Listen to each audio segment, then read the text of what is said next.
청취자 여러분, 구독과 좋아요 한 번씩 부탁드립니다. 밤부엉이의 무서운 이야기 지금 시작합니다.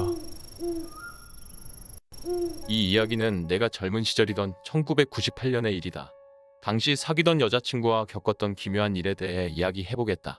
사귄 지 얼마 안 된 여자친구는 최근 이사를 했다. 나도 여자친구 집에 가서 짐도 날라주고 청소도 해주었다. 그런데 이사 후에 자꾸 기분이 이상하다며 나에게 자주 하소연했다. 오빠, 새로 이사한 집? 아무래도 이상해. 느낌이 진짜 안 좋아. 왜? 깨끗하고 아늑하니 좋더구만. 아니, 그게 아니고 자꾸 집안에서 누군가가 나를 보고 있는 것 같은 느낌이 들어. 여친 혼자 사는 집이었기에 괜히 혼자 있는 게 두려워서 그런가 하는 생각에 대수롭지 않게 넘겼다. 하지만 시간이 갈수록 여자친구의 하소연은 계속됐고 나도 그냥 기분 탓으로 생각하기엔 꺼림칙한 생각이 들었다. 그 뒤로 조금 더 자주 여자친구 집에 들렸지만 여자친구는 자꾸만 자신을 바라보는 기분이 떨쳐지지 않는다고 말했다. 그리고 진짜 사건은 여기서부터 시작이었다. 여자친구의 집에 가기 위해선 행주대교를 지나가야 했는데 그날도 여느 때와 다름없이 일을 끝내고 행주대교를 달리는 중이었다. 그런데 갑자기 차체가 크게 흔들리더니 차의 속도가 줄기 시작했다. 갑자기 차가 왜 이러지? 내려서 확인해보니 도로 한복판에서 타이어에 펑크가 난 것이다. 나는 타이어 상태가 안 좋아서 생긴 일이라고 생각했다. 하지만 이건 사건의 시작에 불과했다.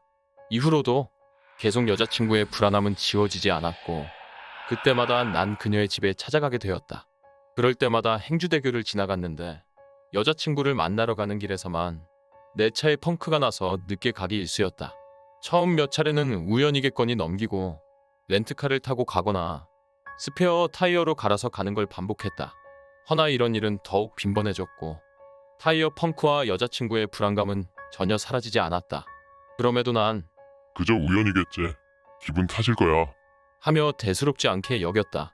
그러던 와중에 일하는 중 알게 된 유명한 무속인과 식사를 하게 됐는데 그분이 내게 대뜸 이런 말을 했다. 요즘 가장 가까운 분께서 힘드신가 봅니다. 이 말을 듣고 나는 움찔할 수밖에 없었다.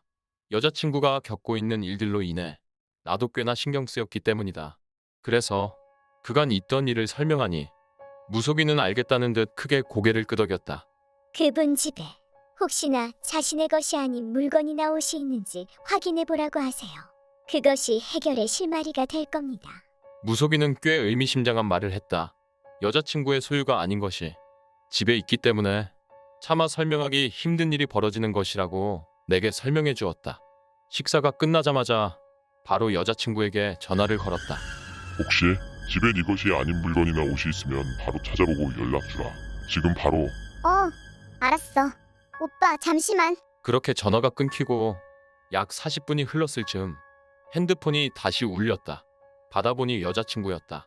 그런데 그녀의 목소리는 굉장히 불안정하게 떨리고 있었다. 오빠, 혹시 갈색 정장 입어? 갈색 정장? 아니, 난 여태껏 그런 옷은 입은 적이 없는데. 그게 내 장롱 속에 그 옷이 있더라고. 이사 때도 못 본 건데. 이사할 때 본 적이 없는 누군가의 갈색 정장이 여자친구 집 장롱 속에 있다는 말에 꽤나 충격을 받았다. 나는 곧장 여자친구의 집으로 향했다. 그리고 난만약을 대비해 시간이 오래 걸리더라도 행주대교는 무조건 피해가기로 했다. 한참을 달렸을까 난 익숙한 풍경에 화들짝 놀라 주위를 돌아봤다. 여긴 행주대교에 들어가기 직전에 지나치는 길이다. 이 길로 내가 왜 온 거지? 나는 매우 당황했다. 행주대교 근처에 올 때까지 전혀 인지하지 못했다. 무언가에 홀린 듯 나는 행주대교에 진입했다.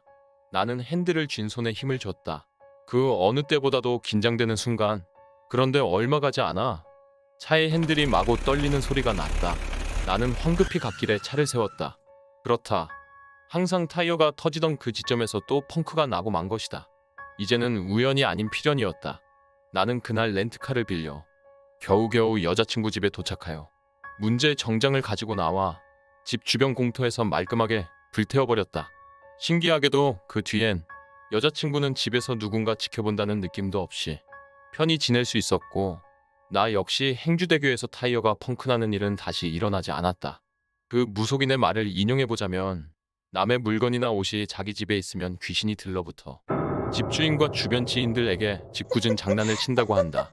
그래서 당시 여자친구와 내가 그런 사건에 휘말린 것이었다. 몇 년 뒤 유명 무속인이 방송에 나와 행주대교를 탐색했는데 참 소름 돋는 분석을 내놓았다. 이 행주대교가 살터입니다. 한자 그대로 죽는 자리란 뜻인데 여기에 부유령들이 돌아다니는 게 보이는군요. 이 이야기를 듣고 있는 분들은 집안에 내 것이 아닌 물건이 있는지 확인해보라. 혹여나 내 물건이 아닌 것이 있다면 즉시 버리거나 불태워버리길 추천한다. 그것을 통해 귀신들이 당신들에게 몹쓸 장난을 칠지도 모르니 말이다. 이번 이야기 재밌게 들으셨나요? 구독과 좋아요 눌러주시면 앞으로도 더 흥미로운 이야기를 준비하겠습니다. 제 영상을 시청해주신 분들 행복한 하루 되시길 바랍니다. 감사합니다.